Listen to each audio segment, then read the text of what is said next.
Ahoy there, Captain Benzie here, coming at you with another video from inside the Eve Echoes final test. Now today, since the Catskill Cartel have managed to find me a warp disruptor, I thought I would sit down and talk about Interceptors, which are one of my favourite classes of frigates, and you guys know how much I love my frigates.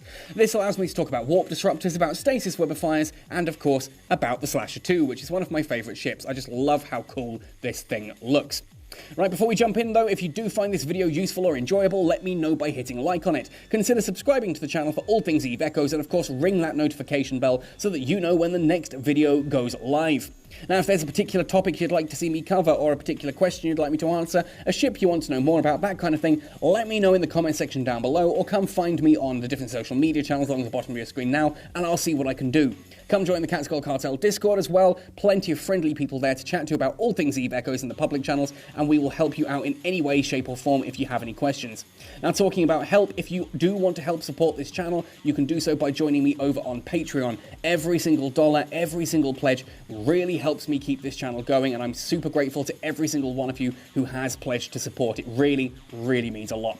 Alright, that said and done, let's talk about Interceptors by first of all looking at the Slasher 2. Now, this particular ship, of course, it's a Minmatar. As I said, it's one of my favourites. I love how it looks. You can see it's got 2 high slots, 2 mid slots, 2 low slots, and 2 of each rig type. For its roll bonus as an Interceptor, it gets an 80% reduction to both Stasis Webifier and Warp Disruptor capacitor need, which just means those 2 big modules can be crammed onto this teeny tiny little ship. For every skill point that you have in Afterburner, you do get an additional 10% velocity bonus to your Afterburner as well. I've got 5 points in Afterburner skill, so that is of course a plus 50% there, which is absolutely mad. And finally, Frigate Command bonus. For every point in Frigate Command, you will get an additional 7.5% small cannon tracking speed and 12% small cannon damage. Consider those a nice little bonus. You're not going to be blowing stuff up with this ship unless you're looking at other frigates. Anything bigger than a frigate is going to take a long time to come down, but that's not the point of an Interceptor. In fact, if we look at the ship itself here, you can see kind of what's going on down here. Looking at the warp speed, 5.5, flight velocity of 476, you can see this is a speedy little ship. And if we look at its full stats as well, which I don't need to go into there, under its defense, you can see 575 shield hit points, 518 armor hit points. It's not a sturdy ship by any shape or form, but it is a shield tank if that's what you want to put into those. Now for fittings, obviously this gets bonuses to small turrets. I've gone for Republic Fleet small autocannons because I'm going to be up close and personal and wanting to do some damage there as well. If I'm going up against bigger ships as well, I want to be as close as possible, hence I haven't gone for things like the small strike cannons. I would rather go for the short range autocannons because I want to be as close to my target as possible. If I'm looking down a cruiser, I want to be within the range that its turrets can track me, ergo it's not going to be able to shoot me. For the low slots, as it's a shield tank ship, I have gone for a Republic Fleet small shield booster and a Republic Fleet small afterburner. Of course, you might say, well, why not go for a micro warp drive if you want to close the gap quickly? And it is entirely for those bonuses. With this particular small afterburner and with the 5 skills in afterburner, I can get almost 2,000 meters per second out of this thing when that's activated, which is just a dirty fast ship. But that said and done, let's move into the mid-slots and talk about the 2 weapons that we have here, 2 sub-weapons we have here equipped. Now, both of these are, of course, what you get bonuses to, the Stasis Webifier and the Warp Disruptor. Let's look at the Stasis Webifier first and what this actually does. Now, these things are fairly low on the power grid requirement, 1 megawatt. Activation cost is fairly low as well. Optimal range also very low at 11.2 kilometers. You target an enemy ship, you hit them with one of this, and as you can see here, what it does is it reduces the maximum speed of a ship by employing the micro energy streams, which effectively entangle the target temporarily, thereby slowing it down. It's a 51% adjustment to their flight velocity. That ship is not going to be moving particularly quickly, thus you can just shoot at it that little bit easier. But ultimately, that is the secondary use for an Interceptor. The first and foremost use comes under the Warp Disruptor. Now, a Warp Disruptor itself is a fairly large unit here. You can see 1.44 gigajoules of activation, power grid requirement of 1 megawatt. Warp jammer strength of this particular one is only 1, with an activation time of 5 seconds that it cycles. Optimal range is 23.75. What does a Warp Disruptor do? Well, basically, this reduces their warp stability of the enemy ship by 1. Now, most ships have a warp stability of 0, which means if you reduce it by 1, you're taking it down to -1. Once a ship goes into negative warp stability, it can no longer warp, it can no longer activate micro warp drives. No form of warp drive can be activated, which essentially means you have pinned it into position and it cannot fly away. Now, of course, if you've been watching this channel, you may have seen certain ships have a built-in warp stability. The Mammoth, for example, or the Venture, that kind of thing. A lot of ships do have built-in warp stability, which means in this case they've got a warp stability of 1. My warp jammer strength of 1 will only take them down to 0. That will not lock them down. For that, you would either fit 2 warp disruptors or a strong enough warp disruptor that it has a warp jammer strength of 2, or you just send in 2 interceptors. It means if you are intending to go hunting for things like mammoths or wreaths or any of those things that do have a higher warp stability, you're going to want to send in multiple different disruptors at the same time just to lock it down, or at least put 2 warp disruptors. But again, with how difficult warp disruptors are to get hold of, you're probably going to be going for 2 ships rather than putting 2 of those onto 1, because that just makes your thing gold dust. The aim of these, as I said, is to lock the ship down and stop them escaping. Ultimately, in fleet operations, that's really useful because it means that the particular target, like a healer or something that you just want to get in and hit quickly, it can't flee. And that is absolutely vital, because otherwise, especially in any form of PvP, you just kind of get them down towards hull and they turn around and they flee away and you don't get the kill, which just, it sucks. Now, of course, you don't have to have a warp disruptor on an interceptor. You can put them on anything, which is well worth noting, just because there are all kinds of different ships that you may want to put that on. I will be moving this across to my Dromiel, for example, later on.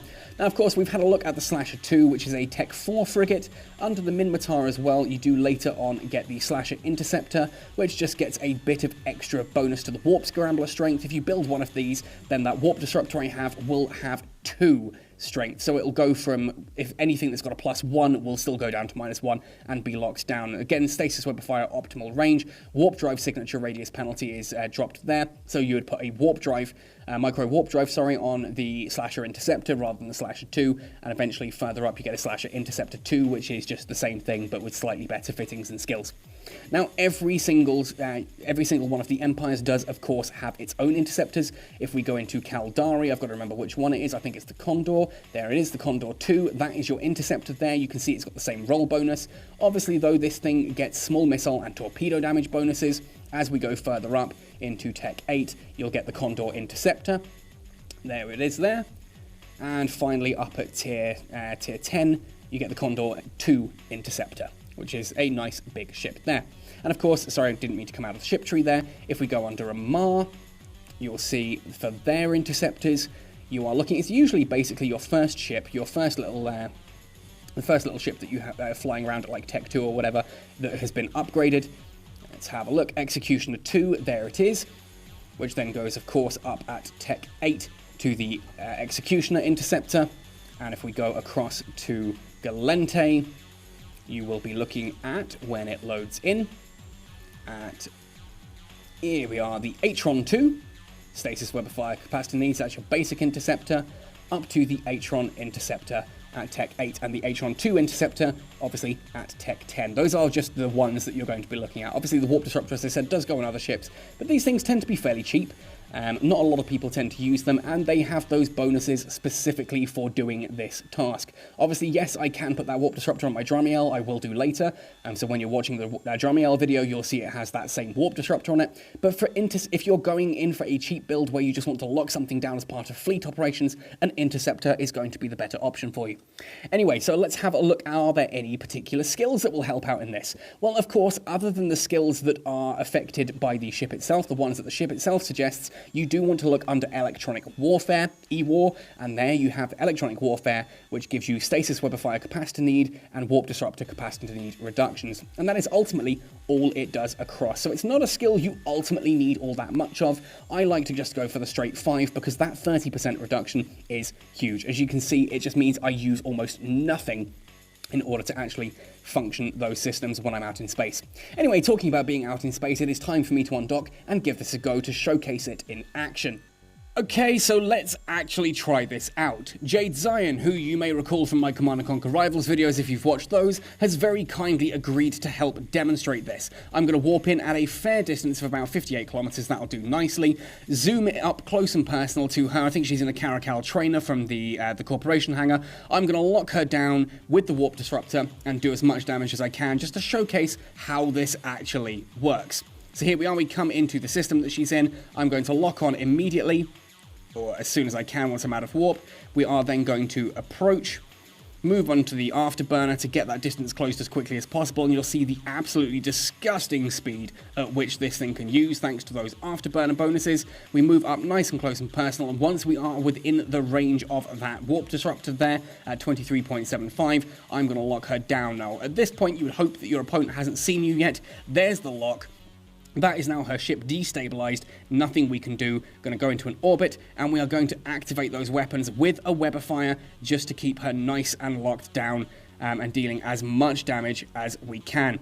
Now see that ultimately the ship itself doesn't do all that much damage, but the main purpose here is that I have locked that ship down. Jade cannot warp out now, even if she wants to. Damage, of course, as I said, is pitiful. This is not a ship that ultimately you're going to be doing a massive amount of damage with, but it is one that now cannot escape. That is a locked down Caracal. Nothing is going to happen to it.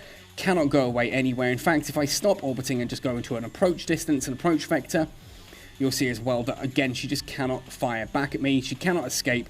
There you can see the webifying all locked down into position. Ship's going nowhere. Rest of my fleet's going to come in eventually, do some major damage to that, possibly blow it up, and that is how you stop people escaping. Ultimately, in fleet operations, an interceptor is an absolutely irreplaceable part of the unit. Your job is to get in there, lock down the target, stop it fleeing, so that the rest of your fleet can deal as much damage as possible.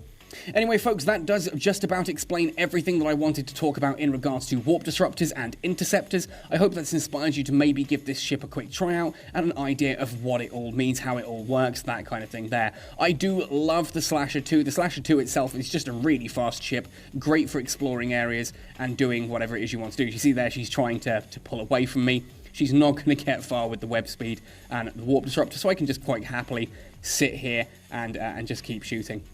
Anyway, folks, as I said, I hope that does inspire you to give this a try using an interceptor. Let me know how you get on with it. If this is something that you've tried in the past, let me know what your thoughts are on it. Otherwise, happy sailing and see you in New Eden.